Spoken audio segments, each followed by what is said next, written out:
Now, I've kind of been thinking about this, and I'm just kind of curious. And it's kind of an extension to what we were talking about yesterday. When do children and infants or the fetus, when do they begin thinking?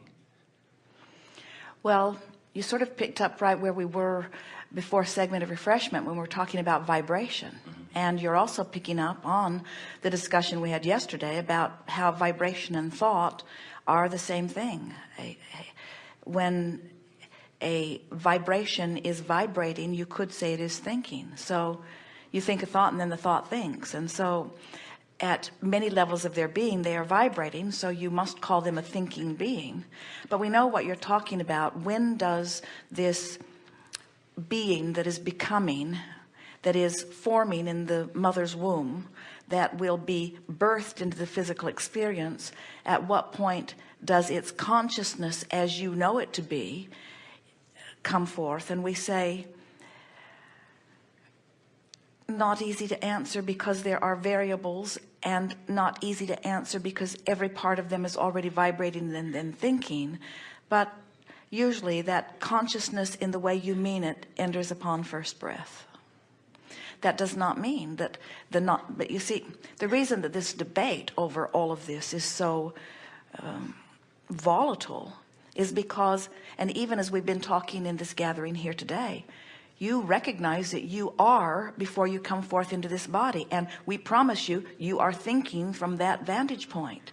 You're just not necessarily thinking.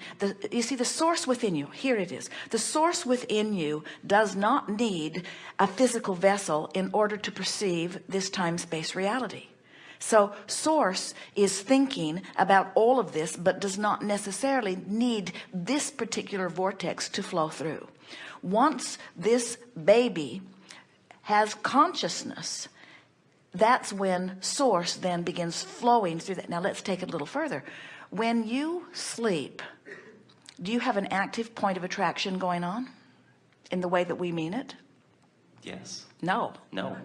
In other words, well, in sense of vibrating, of course, you're always vibrating. But when you slumber, you withdraw your consciousness and you reemerge into non-physical. So this point, there is no gap between you and you while you are sleeping. Okay. Good to know. There is no gap between you and you while you are meditating if you achieve that feeling of detachment. There is no gap between you and you when you are in an attitude of appreciation. So when you put it into that context, then you realize that when you are focused and conscious through this so when I'm drunk, am I, and we say, actually, then you're allowing more of who you really are to flow usually. Really? Because you have less resistance. It depends upon what stage of the alcoholic seizure you're in. Okay. So, in the womb, let's go into the womb. The baby or the fetus or whatever is receiving the vibrations from the thoughts of the people around the parents. Is that right?